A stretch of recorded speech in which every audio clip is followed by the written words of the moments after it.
Samantala, inalmahan ng abogado ng pamilya Diskaya ang patuloy na pagdetine ng Senate Blue Ribbon Committee sa kontraktor na si Curly Diskaya.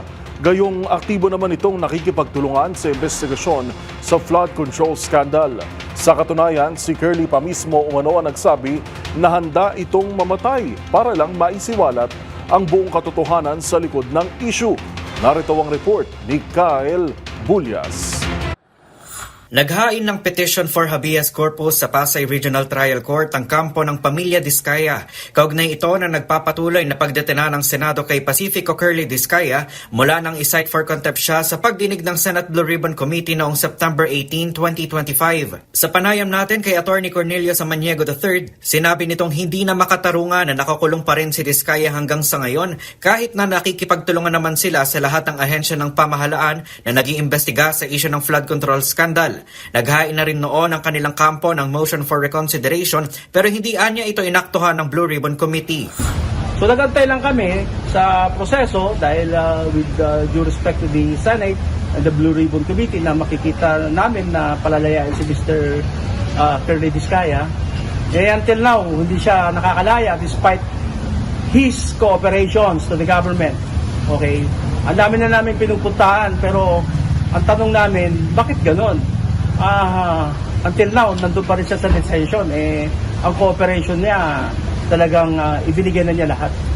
2 beses nang humarap sa Independent Commission for Infrastructure ang mag-asawang Diskaya. Sa unang pagharap nila noong September 30, inilahad na umano ng mga Diskaya ang lahat ng kanilang nalalaman tungkol sa flood control anomaly. Ayon kay Samaniego, 2 bagong pangalan ang kanilang isiniwalat kabilang ng isa umanong mataas na opisyal ng pamahalaan.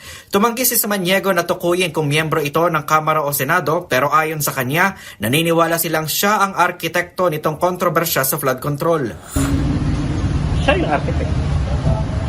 Pero siya kalaking tao? Basta nasa gobyerno. Tumanggap din ng malaki ito mula sa mga Diskaya? Hindi siya tumanggap. Humingi siya. Kasi may pagkakaiba yung tumanggap sa humingi.